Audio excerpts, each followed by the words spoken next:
Welcome to Sovereignty in Action. I'm your host, Ian Record.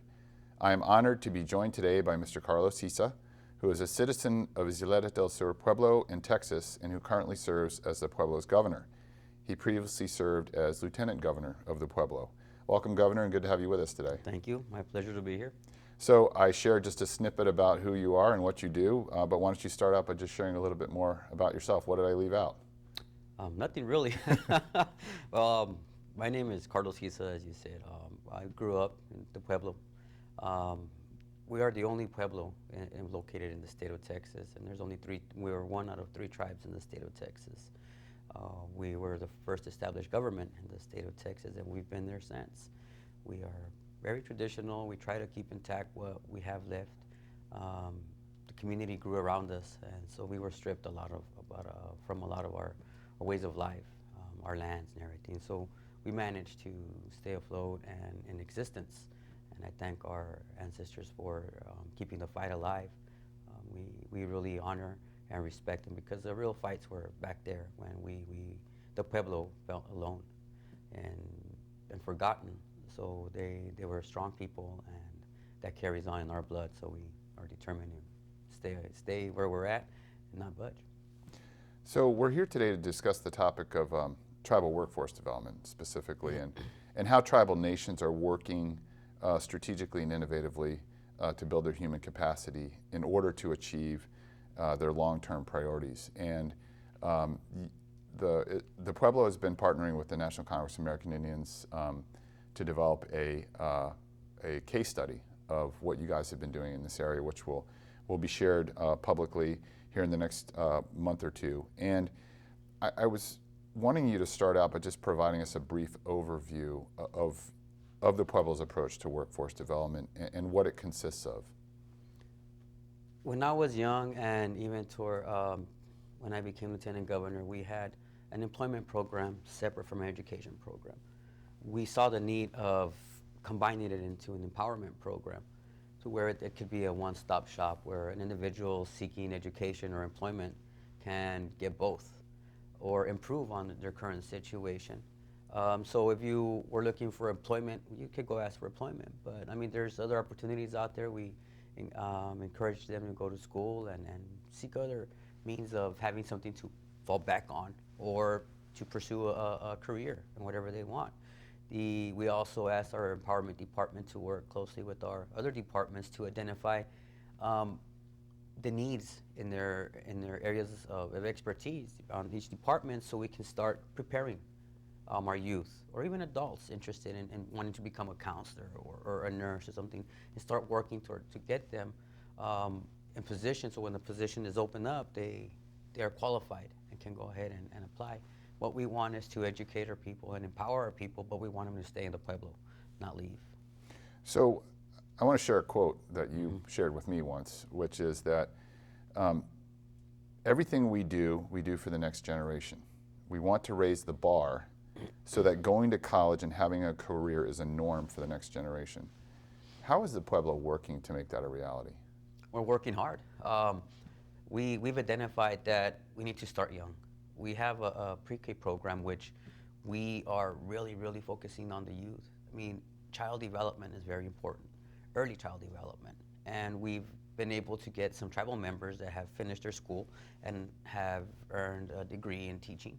And they brought that expertise to El Pueblo. And they know our community, our people, we're just one big family. So we watch over our kids. We are no longer in the daycare business. We are in preschool child development. So we are training our staff to start training and developing our children at a very young age. And you're looking when they're a couple of months old.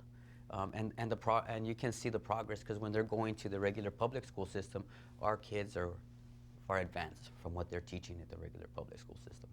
So we're planting the seed, because that generation is going to be the one that's going to take over. And we want them to be as prepared as possible. As much as we can prepare them, this is for the benefit of the Pueblo. I want to be an elder that can sit back and enjoy the ride and have them worry about it without me having to voice out any concerns or anything, because they know what's going on. So we are taking it seriously. We are starting young, and we're pushing it. And like you said, we are expanding as a Pueblo. We have enrolled a number of tribal members that weren't enrolled. Our size has doubled. So we're looking at expanding in healthcare. We're looking at expanding in educational opportunities. We're looking at just overall, just expanding. So we are looking at preparing the current adults and the youth to take over those positions. So empowerment is working with our health clinic to start preparing our tribal members to be nurses, to be lab technicians, whatever it is that those positions that are going to be created are, we're preparing our youth. And that's what's going on in education as well. So it's one of these things where we see it as a rounded program where we're tying everything into it that's going to grow with the Pueblo, with the community. So you mentioned that the Pueblo is expanding, and we're going to talk about that here in a bit. Back to workforce development, though. The effort, as you mentioned, is being spearheaded by the Empowerment Department. Can you talk a little bit more about how and why the Pueblo decided to establish that department and what its mission really is? We decided to establish this department because tribal members were going to get job assistance. And it was always the same people coming over. It was a cycle. They'd come, get employment for a couple of months. Whoever we had contracts with wouldn't pick them up because they lacked the ability to go out there and continue to work. For some reason, they didn't have the tools to remain employed. And it was just a cycle. So we wanted to end that cycle and be able to provide more. So when you come and look for employment, that's good. We'll employ you. But at the same time, we have this available. Let's tie it in. If you want to be a welder, we'll get you a position with a welder, but at the same time, let's get your certifications as a welder, for an example. That way, when your contract is over with this employer, you have this certification that you can carry anywhere and learn it. And then you're actually getting trained on the job. So we decided to do that because our tribal members weren't doing anything. I had a tribal member who was already in his 50s tell me, I'm tired of cleaning windows. And to me, it's like, wow, you're 50 years old and you're still cleaning windows. To me, it's unacceptable. Let's do something to help you out. And we pushed him to go out there, and he was working for a casino. We got him as a slot technician and everything else. He moved to Las Vegas. He's working. He's doing good out there now, not cleaning windows anymore. So that's what we wanted to do, just get our tribal members more. So can you paint a picture of some of the tribal workforce development challenges that the Pueblo faces and how the approach that was in place, and I think you've touched a little bit on this, but some of the challenges that the Pueblo faced before the Empowerment Department and how some of those are being dealt with more effectively now? Before we combined them? Yeah. The challenges back then were our tribal members really finding long-term employment, having a career. It was one of these things where tribal members would sometimes just work to go out there and be able to claim some unemployment benefits or an income tax at the end of the year. That was the attitude. We as a council decided that we needed to get away from that attitude and get our tribal members to want more, to strive for more. And we've been pushing that message forward and forward. And it started from the adults, and it's really, really working much better with the youth. We have created a summer youth program to where we employ every tribal member during their summer break from school, and we teach them what the Pueblo runs. We have different departments. We ask every director to bring in some kids, and they get to pick the area of interest that they're wanting to, and we employ them there through the summer. We teach them what the Pueblo is about. We teach them about nation building. We TIWAFIed it, of course, and we go in there and we talk about the history of who we are as a people and what we need to do and we need to strive for and continue existing. So all that's planted at a young age, and it's carrying forth, and you can see the pride and the want for our tribal members to just do more than the status quo.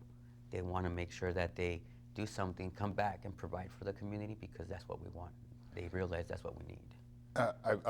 Having worked with the Pueblo for a number of years now, I've always been incredibly impressed by how you guys integrate culture into virtually everything you do, and within every single interface that the Pueblo has with its people, the Pueblo government has with its people. And having been involved with the development of the case study, I'm really struck by, again, as you mentioned, how young you guys start with this. that for every year you let go by, it's an opportunity lost with a young person.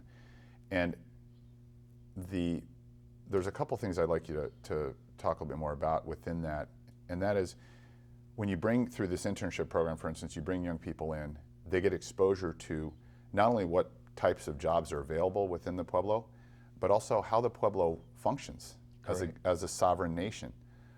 So that's a key aspect. And then also they get exposed to careers to where they might go into it thinking, this is a career I'm really going to be interested in. They come out of it thinking, well, maybe not so much. Maybe I want to go into something else. And isn't that a good recognition to have early on before that the Pueblo is perhaps supporting them going to college for a major they may not end up using? Yes, it is. It's a perfect avenue for them to get exposed to different areas of what's out there and see what their interest is in. Because I have a lot of friends that graduated from college and stuff, and their degrees are over here, and they're working over here on something completely different because they can't seem to find any work, or they're not really interested in that anymore.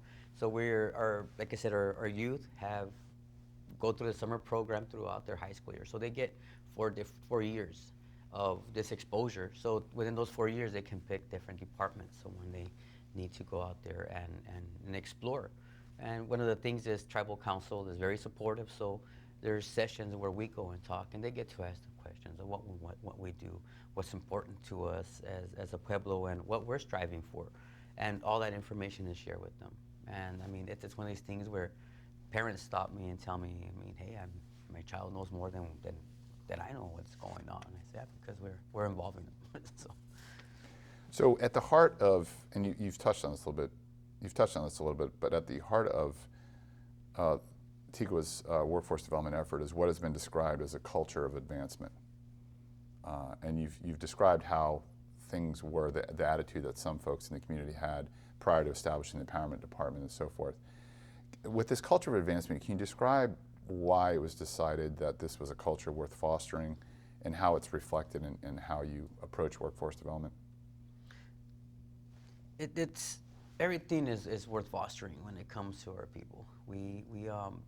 This is just one aspect of everything that we do. When you sit at our level and we look at it overall, this is just a small component of everything that we need to provide for our people. It's our responsibility. We need to watch out for one another.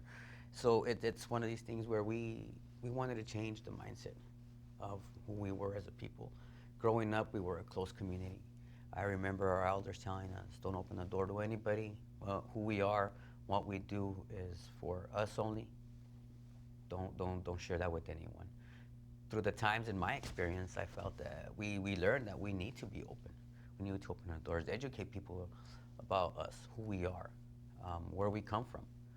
And it's important to start with our community because a lot of that has been lost. And we've been able to gather as much by opening up. We've had elders come in with their stories, with their experience, the way they were taught things. So with this opening, it just not opened our ability to work with the outside communities, the city, the county, the state, the federal, but within ourselves, it created the ability for us to be able to communicate and share this and be able to document our history and archive what's going on. So we wanted to change that aspect and say we are people that have really survived through the worst, and we have struggled, but we need to continue on, and the way to do it is to adapt. And part of this adaptation is opening up those doors within ourselves and with the outside world. So several folks that I've spoken with at the Pueblo attribute the effectiveness of what you guys are doing in the workforce development arena in part to the healthy relationship between the political leaders, folks such as yourself, and those folks working within empowerment and other places within the Pueblo, within the Pueblo government, that are tasked with doing workforce development. How does that relationship work so well?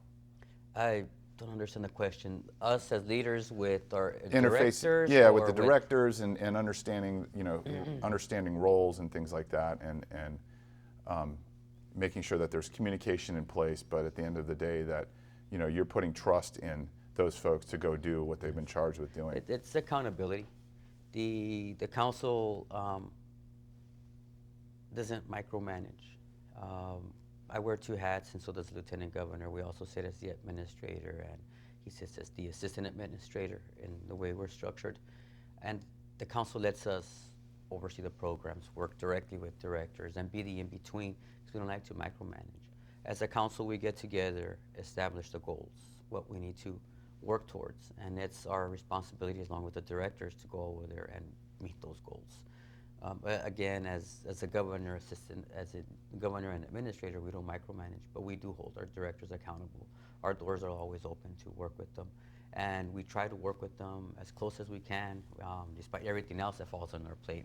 We're out of town a lot, but we found a way to where the lieutenant governor and myself, we work hand in hand. If he's going to travel, I try to stay behind. If I'm going to travel, he tries to stay behind, because we still need to watch the fort and make sure that we are performing.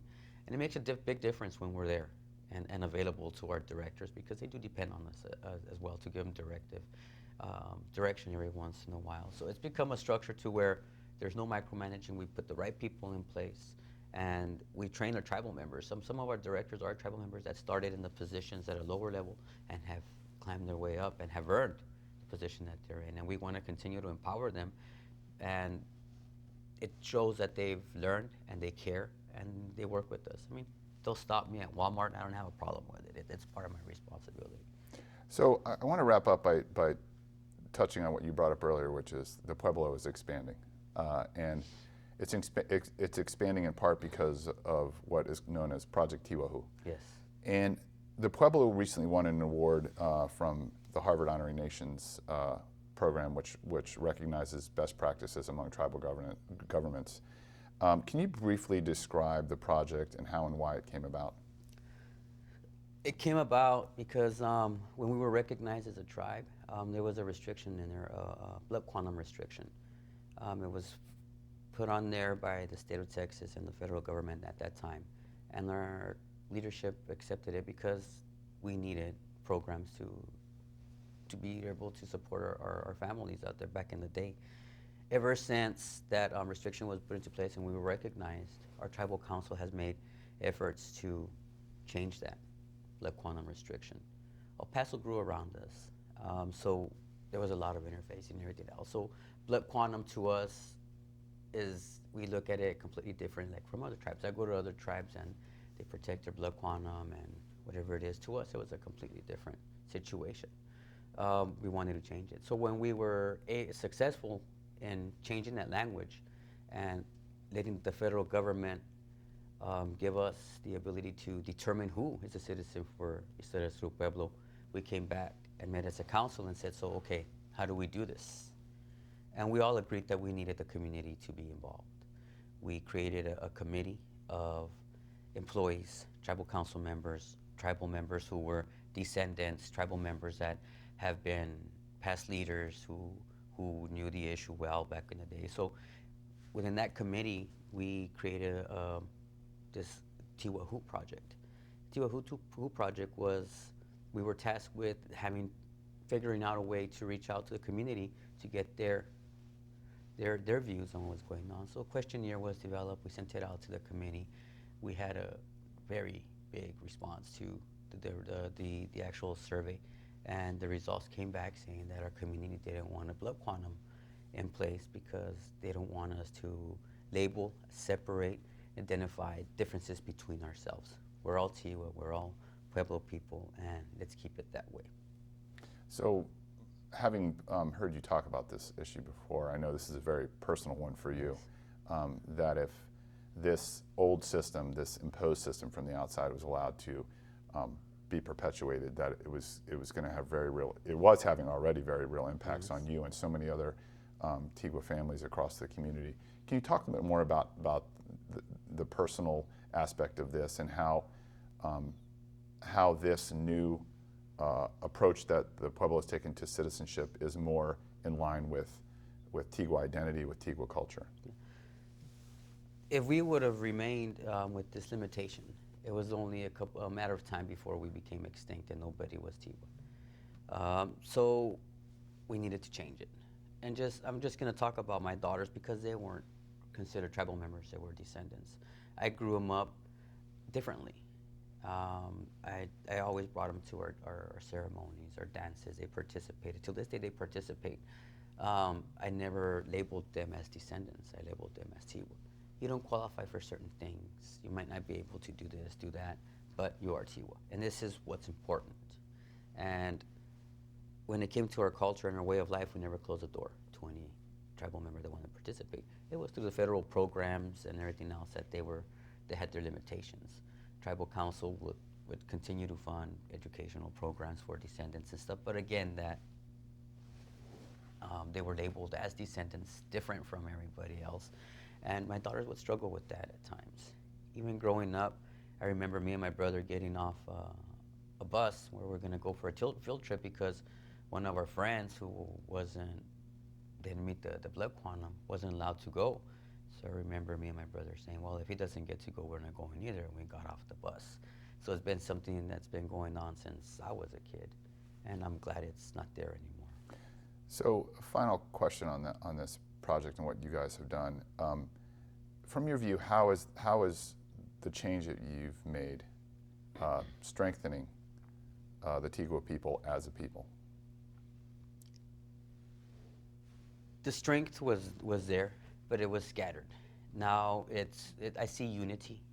I see more of our youth, especially, not having to worry about being called a descendant or feeling or them feeling different from everybody else. So I see them uniting more. I see them communicating more, sharing experiences, both from outside the community for those that live inside the community.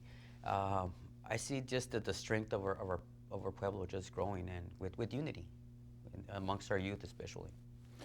Well, Governor, I really want to thank you for this opportunity to learn more about what the Pueblo has been doing, and I see bright things for the future, and I appreciate you sharing your thoughts, wisdom, and experience with us. Anytime. Thank you.